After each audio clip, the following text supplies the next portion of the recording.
Scary telling.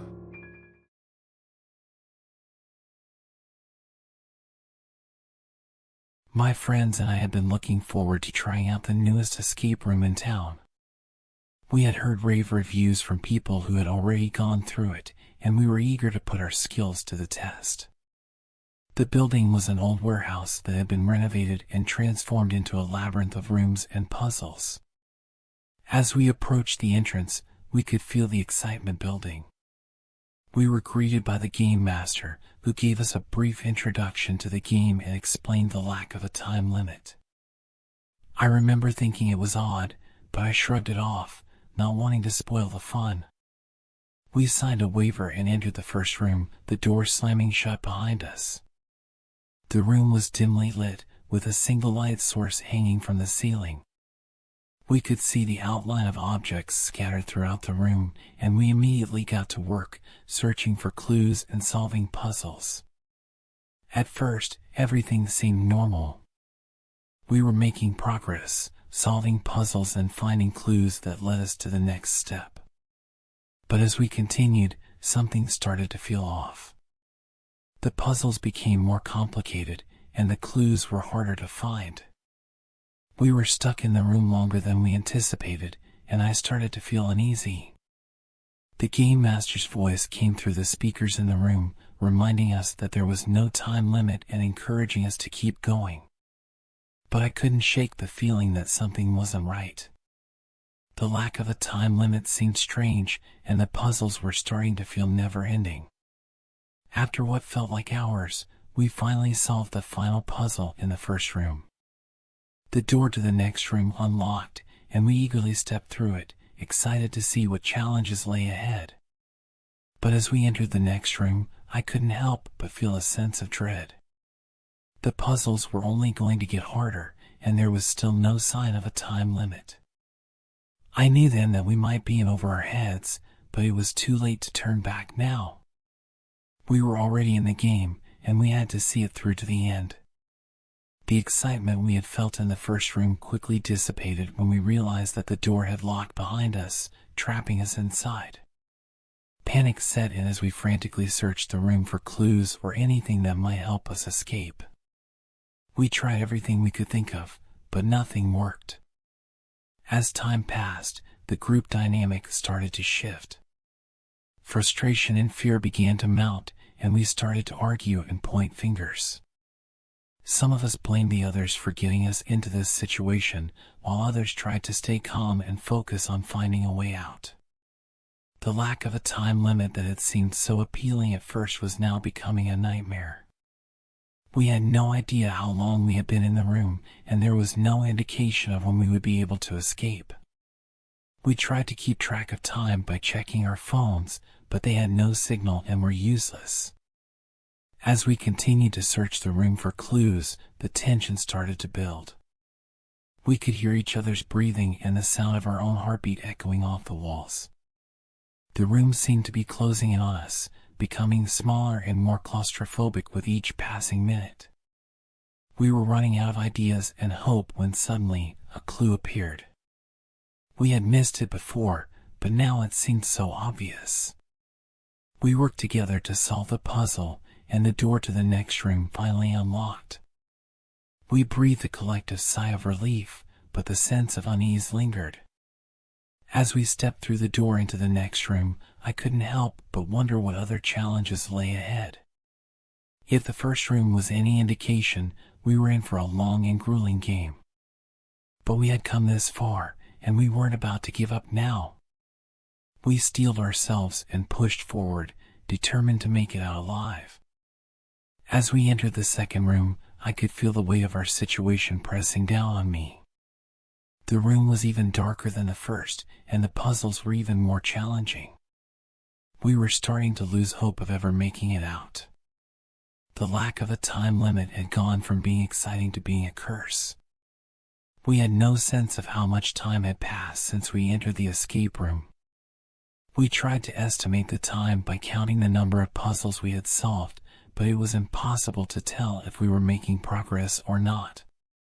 We were growing desperate, and the atmosphere in the room had turned grim. We hardly spoke to each other anymore, and when we did, it was to voice our fears and frustrations.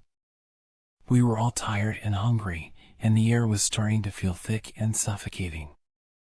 As we moved from room to room, the puzzles only seemed to get harder, and the clues became more obscure. It was as if the game master was deliberately trying to make it impossible for us to escape. We were exhausted, and our mental state was deteriorating rapidly. I started to notice that my thoughts were becoming jumbled and confused. I couldn't focus on the puzzles for more than a few minutes at a time. It was as if my brain had shut down, overwhelmed by the never-ending stream of puzzles and challenges. The group dynamic was also changing. We had started to turn on each other, each of us convinced that someone else was responsible for our situation. Arguments erupted over trivial matters, and tensions were high. It felt like we had been trapped in the escape room for days, but in reality, it was probably only a few hours. Time had lost all meaning, and we were starting to forget what the outside world looked like. As we moved deeper into the maze of rooms, we realized that we might never make it out. The puzzles seemed endless, and there was no end in sight. We were trapped in a never-ending game, with no way out. The rooms in the escape room started to change as we progressed deeper into the game. The once bright lights started to flicker, casting eerie shadows on the walls.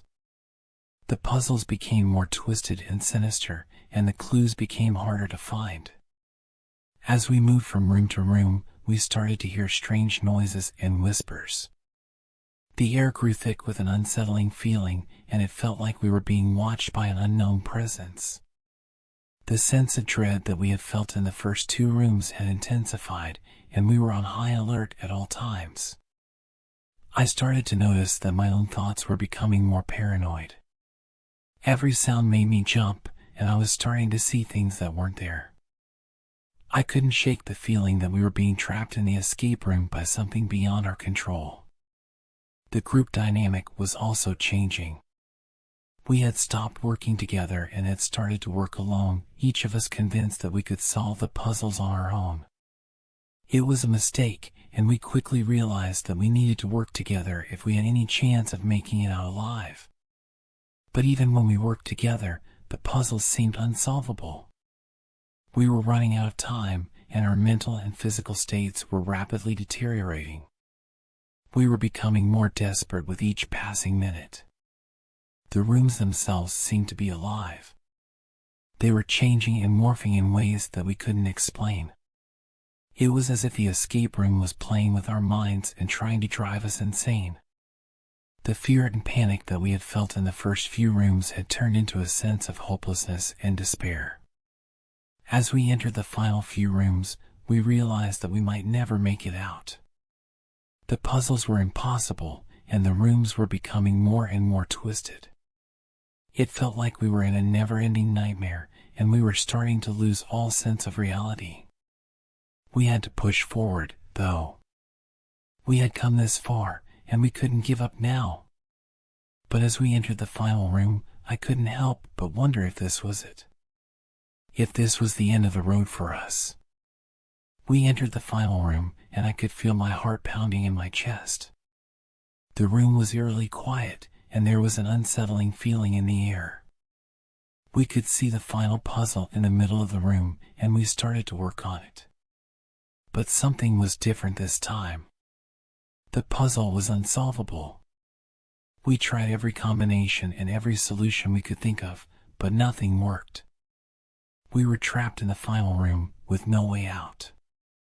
Panic set in as we realized that this was it. We were never going to escape the escape room. We were going to die in here. We started to argue and blame each other, each of us trying to find a way out of this hopeless situation. As time passed, we started to give up hope. We sat in silence, waiting for our inevitable demise. The fear and panic that we had felt in the earlier rooms had been replaced by a sense of resignation and acceptance. As we waited, we realized that the game master was nowhere to be found. It was as if he had disappeared into thin air, leaving us to die in the escape room. The realization hit us hard, and we started to question everything we had experienced in the escape room. Was this all part of the game? Or was something more sinister at play? As the hours turned into days, we slowly started to accept our fate. We knew that we were never going to escape, and we were ready to face our end. It was a grim realization, but it was better than living in fear and uncertainty. In the end, we were never found. The escape room was shut down, and our families were left with no answers. The only evidence of our existence was the locked room with no way out and the endless puzzles that we could never solve. It was a tragic end to what had started as a fun